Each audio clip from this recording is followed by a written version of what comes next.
Hi everyone, it's Stephanie. I'm going to be presenting this PowerPoint over burnout and nurse anesthesia. My goal for this presentation is to explore how burnout can impact us as students and eventually as anesthesia providers. We will explore common misconceptions associated with stress and burnout, risk factors that increase the risk for burnout, and how burnout can have negative consequences on a personal and professional level. We will also explore ways to minimize stress in hopes of preventing burnout. So, just some early history here. Symptoms of burnout were identified as early as the 1950s. The term burnout was not used in literature by scholars until the 1970s. It was first described by Dr. Freudenberger and Dr. Maschlock. There has been controversy over the years on how to approach burnout from a research perspective. Researchers were unsure if they should include job-related stressors and personal risk factors in their research, or if they should exclude personal risk factors because burnout is associated with the workplace. Something I found interesting is that studies as a whole look at anesthesia providers and how burnout applies to them, not specifically CRNAs. So with anesthesia providers, it looks at physician anesthesiologists, resident anesthesiologists, and CRNAs together.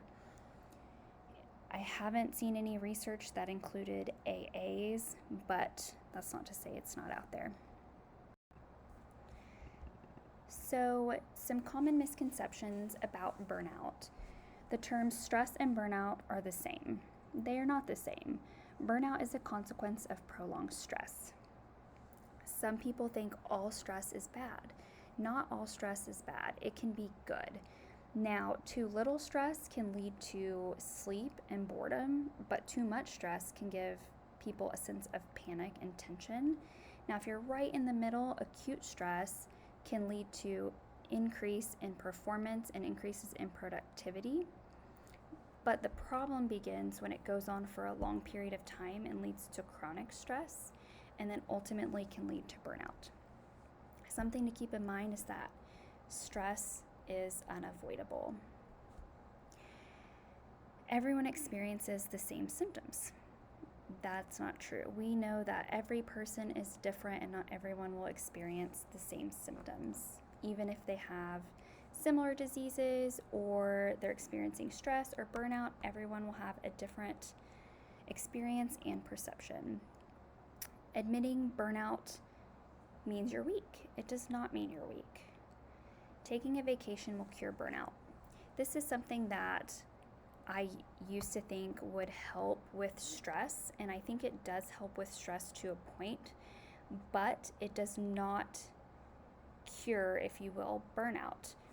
Taking a vacation takes you away from your workplace, your stressors. You come back and those stressors are still there. So ultimately, we have to find different ways to manage those stressors and reduce stress long term. So, what is burnout? There are many variable definitions depending on the type of literature or research you are looking at. Definitions of burnout tend to overlap with other terms that came before it in literature, such as anxiety, depression, or occupational stress, and they're often used interchangeably. I listed a couple different definitions here so that you could see while each is different, they have the same general idea that burnout results from prolonged exposure to job-related stressors. Now, the first two definitions came from Dr. Freudenberger and Dr. Maschlock, the two who identified burnout in literature. So Dr. Freudenberger defined burnout as an observed set of behavioral signs, including exhaustion, labile emotions, and withdrawal, while Dr. Maschlock identified burnout as a state of emotional exhaustion, depersonalization, and reduced personal accomplishment resulting from environmental factors in the workplace. The last two basically are the idea that burnout results from prolonged exposure to job-related stressors. So, what are personal risk factors that increase the risk for burnout? Personal characteristics. Someone that has low self-esteem may not be able to look outward for help. Someone with a strong need for personal achievement may feel an increase in stress when they don't meet their personal expectations.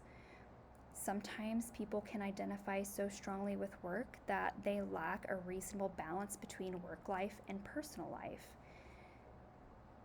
Or they may be the person that tries to do everything for everyone else before they help themselves. Coping mechanisms. Do they have resilience? How do they handle stress? Do they go out for a run after a hard day, or do they eat a tub of ice cream? Family constraints. Are they the sole provider? Or when they come home, are they also a caretaker? Are they taking care of their parents and their children? Social factors. Are your friends and family supportive of what you're doing? Do you have someone that you can reach out to if you need to? Or do you have someone that can check in on you from time to time? Age. This was something that surprised me more than the other risk factors, is that young people tend to experience burnout more than older people because younger people have higher expectations and idealism. And so with that, when their expectations are not met, they become disappointed and they have decreased job satisfaction, and that can lead to burnout. Also, gender. Studies have shown that females are at a higher risk for burnout. This could be due to multiple stressors such as age. Are they a young female? Are there family constraints on top of being female as well? Do they leave work, come home, take care of the kids, run errands, and take on those responsibilities as well? So, what are occupational risk factors that increase the risk for burnout? Lack of resources. Maybe you had inadequate training for a task that you had to perform today. Maybe you don't have enough IV pumps or IV supplies or PPE to get you through your shift. Could be due to an increased workload. Maybe you don't have enough staff. Maybe you're working at higher nurse to patient ratios than you normally would. Could be time pressures. You have to give meds by a certain time, but pharmacy hasn't sent them yet. Or you have to get all these tasks done before you clock out. Insufficient reward. This could be due to decreasing benefits or facilities not offering yearly raises. Incivility. We've all heard the term nurses eat their young, and that definitely increases stress among new graduates and coworkers as well. Conflict of values. This can be between you and a new provider, or it could be you and the organization if they change their values while you've been working there, and then now you have an internal conflict. So, what does burnout look like? It can be related to physical symptoms, emotional symptoms, or mental symptoms. The fundamental problem with burnout and identifying it is that symptoms are vague, and often the person experiencing the symptoms is disconnected from what is going on, and they often don't recognize it themselves. Sometimes it's very obvious what is going on, and sometimes it's very subtle. Typically, people that are really close to the person may be able to pick up on little signs like personality changes, forgetfulness, sleeping more than normal, irritable, but oftentimes people don't pick up on it. This is the Moshlock Burnout Inventory Survey. It was one of the first measurement tools developed in the 1970s to assess burnout. It looks at 3 different categories that include emotional exhaustion, depersonalization, and personal accomplishment as they relate to burnout. Researchers have questioned the need for 3 categories. They felt that emotional exhaustion is the most applicable to burnout and the easiest to assess. So they've tried to take that category and make their own surveys, but they have been unsuccessful in validating those surveys. So this is still the most utilized, and is considered the gold standard in assessing burnout. Something to consider is that other surveys have assessed burnout through self-reporting. The drawback to using self-reported surveys is that they can be biased and influenced by the participants' feelings at the time the survey is taken. So, what are some consequences of burnout? On the left, we have personal consequences, and on the right, we have organizational consequences. First, work and family relationship problems. You may find yourself more irritable with your family members, or you may find yourself distancing yourself from them. Physical and mental health problems. You can experience depression, headaches, cardiovascular disease, and some studies have even shown that people commit suicide from experiencing high levels of stress and burnout. Absenteeism can have an increase in call-ins to work, lower productivity, negative attitudes, decreased job satisfaction. It's been proven through many studies that burnout has negatively correlated with job satisfaction, or even substance use. Studies have also shown that burnout correlated heavily with increased alcohol use and smoking.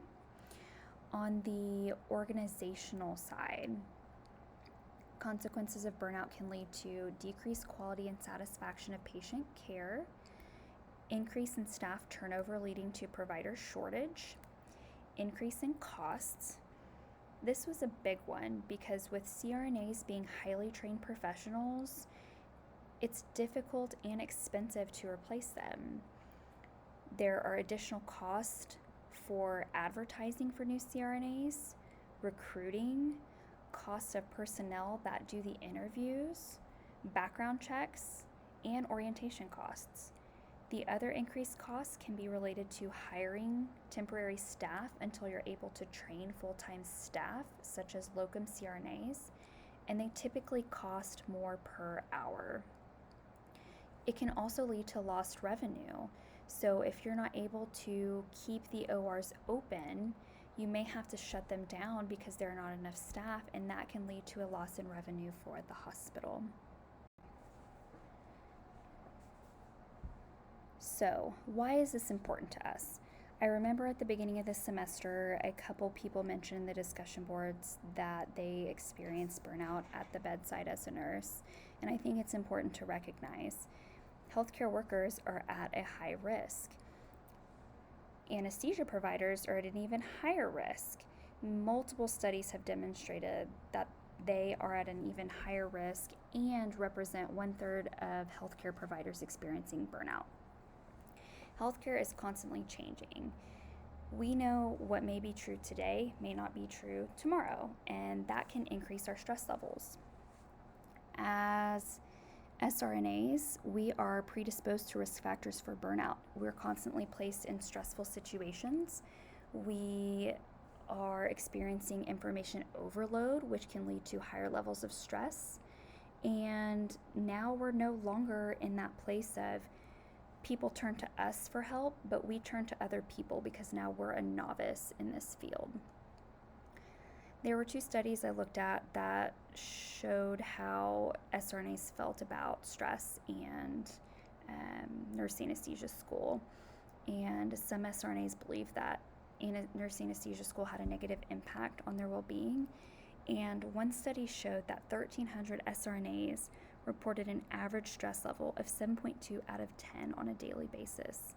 Now, I don't know if that should be higher or if I'm surprised by that number because it's almost finals week and I know we're all feeling stressed, but I feel like 7.2 out of 10 is a pretty high number, and so we need to work on ways to prevent that. So, how do we prevent burnout, or at least minimize stress so we don't get to burnout? Self-care. I know we've all heard that term, but it's care that is in your control, that you do for yourself. So whether you want to go for a walk with your dog or your cat, because I know we're a cat class, or take a 30-minute break to indulge in your favorite Netflix series, or even going to get your nails done, do something for yourself. Know your purpose. So know your why. Why are you doing this? It can be something that you turn to when you start to feel stressed or overwhelmed, and it can maybe help you see that there is a light at the end of the tunnel and there is a reason why you decided to go through this. Peer support. There are 23 other students in this class that are going through the same thing you are. So if you feel like you're alone, you're not. Just reach out to somebody, or even Dr. Kelly and Dr. Cook, because they've gone through this program as well. Exercise and personal health. I know we've all heard of this, but exercise releases endorphins past 20 minutes of exercise. And then personal health, eating well and getting good sleep. Studies have shown that getting a good night's rest before an exam is actually better than staying up and learning new material. You tend to do better. Ask for help. So Newman offers counseling services. They offer 6 free sessions per year. They offer it via teletherapy, so to keep everybody safe because of COVID. Also, the ANA has student resources on their website as well. When it comes to organizational interventions, it's difficult to implement them regarding burnout because burnout is understood to be an individual's response to stressors, and it may be hard to target specific individual stressors because what one person may find stressful, another person may not. So there needs to be more research done in this aspect to figure out how to implement interventions through an organization. So I thought this meme was kind of funny. I know we're a cat class, but I know everybody's probably feeling this way right about now. Thank you guys very much for listening. If you have any questions or want to know anything additional about burnout that I didn't discuss, please let me know and I will be happy to research it. Thank you.